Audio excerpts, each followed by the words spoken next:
Hey guys, mega love shoutout. Ayan. Ang video natin guys is pang short lang ito. Update. Chicken nuggets and twister fries.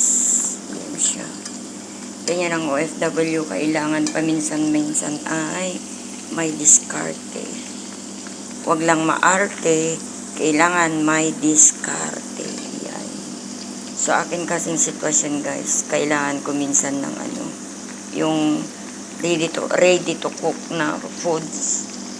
Kasi hindi ako mahilig kumain ng dito, lamb. Kaya ito, umibili ako ng sarili kong chicken nuggets, french fries, at iba pa. Ayan. So, lang po ito guys. Update lang for Lolo. Kasi si Lolo, hindi pa niya